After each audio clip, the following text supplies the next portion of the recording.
pues que quede ahí en su memoria, que descanse en paz y sobre todo mandamos un fuerte abrazo a toda su familia. Vamos a empezar este podcast, si os parece, porque recientemente se ha confirmado que Impulsive, este podcast de Logan Paul, va a formar parte de WWE. Y es que Drew McIntyre ha dicho que el 85% de los luchadores no lucen como deberían para ser unas estrellas de WWE. Incluso ha dicho que algunos parecen personas que estarían sirviendo comida en McDonald's. Para ti, Pep, que tienes un recorrido muy largo y sobre todo un análisis sobre las indies, empresas grandes de lucha libre, ¿tú crees que esta afirmación de Drew McIntyre es correcta? Y al hilo de esto, ¿qué crees que necesita tener un luchador para ser de WWE? Es decir, en el tema de la imagen.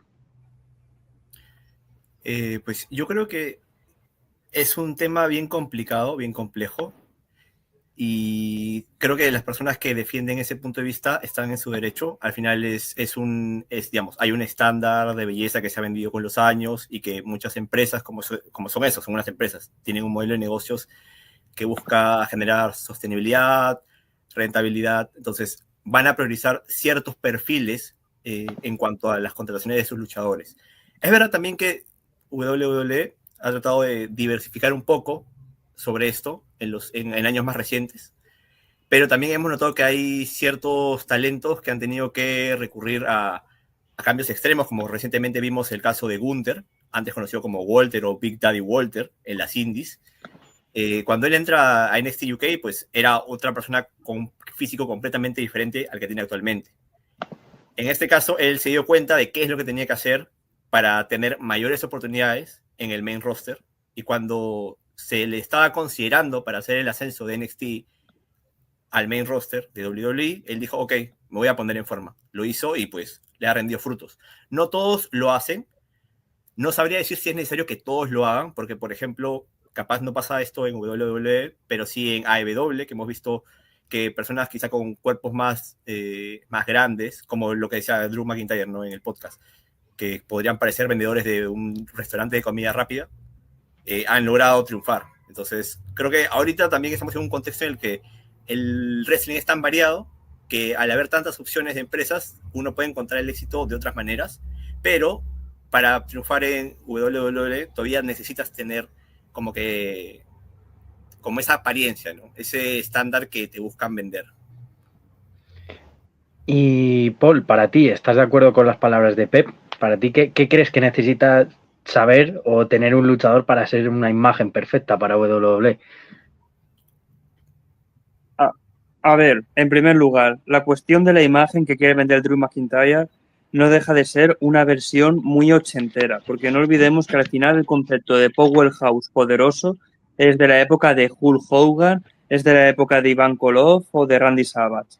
Y al final este concepto acabó degenerando en una de las peores consecuencias personales de la historia del wrestling, como es la crisis de los esteroides. Anteriormente únicamente se vendía por concepto circo, por concepto de chocando dos personas fuertes. Hoy en día el wrestling es mucho más técnico. Hoy en día, más que un deporte, rollo, levantamiento de pesas, fisiculturismo, es más circo, con todo lo que ello conlleva. La gente es más flexible y más rápida. Solo hay que ver el resto de compañías. All Elite, ¿a quién tiene el campeón? Hangman Page. ¿Es alguien grande de 2 metros? No lo es. ¿A quién tiene AAA? Al hijo del vikingo.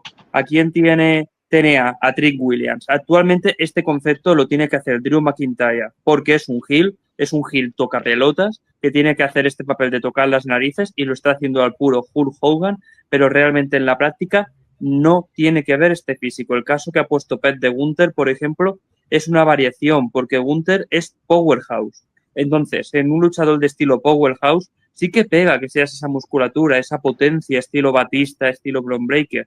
Pero si eres un técnico, si eres un brawler o un high flyer, no tienes por qué hacer eso.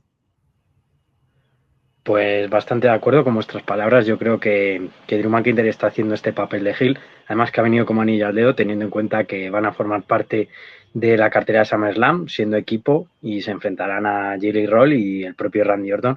Pero vamos, yo creo que como habéis dicho, ahora mismo el panorama de la lucha libre ha cambiado mucho. Es decir, es cierto que muchos luchadores se han centrado mucho en dar espectacularidad dentro del ring, hacer movimientos y sobre todo ser muy atléticos, y otros se han centrado también en el personaje, y eso no significa que puedan compaginar mal en el ring.